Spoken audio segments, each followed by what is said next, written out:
Class 12 West Bengal board Kabir Das के पद और दोहे कबीर दास की काव्यगत विशेषताएं। टीचर डॉक्टर दिलीप कुमार झा, फोर्ट ग्लस्टर विद्यालय हावड़ा। विषय हिंदी। प्रश्न, पठित पाठ के आधार पर कबीर दास की काव्यगत विशेषताओं को लिखो। उत्तर, कबीर दास भक्ति काल की निर्गुण ज्ञानाश्रय शाखा के प्रवर्तक माने जाते हैं। उनके उपदेशों को उनके शिष्य धर्मदास ने एक जगह संग्रहित, एक जगह इकट्ठा किया और उसे बीजक नाम दिया। बीजक के 3 भाग हैं, रामायणी, शबद और साखी।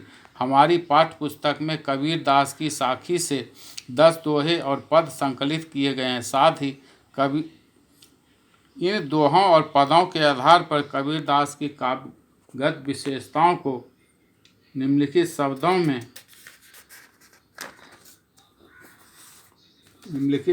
में अभिव्यक्त कर सकते हैं।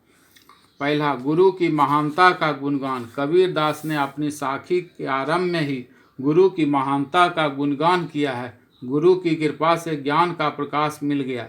गुरु की इस देन को कैसे भुलाया जा सकता है। रहस्यवाद, ईश्वर और जीव में मिलन की अनुभूति ही रहस्यवाद है। कबीर दास ने इस मिलन की अनुभूति का बड़ा ही मार्मिक वर्णन किया है। कबीर दास कहते हैं कि ईश्वर को खोजते खोजते एक दिन कबीर को ईश्वर के दर्शन हो गए। कबीर की आत्मा परमात्मा में इस प्रकार विलीन हो गई जिस प्रकार बूंद समुद्र में विलीन हो जाती है। तीसरा, काव्य भाषा। कबीर की भाषाओं में अनेक भाषाओं के शब्द घुल मिल गए हैं, इसलिए हिंदी साहित्य के विद्वानों ने उनकी भाषा को पंचमेल खिचड़ी नाम दिया। उनकी भाषा में देश और समाज को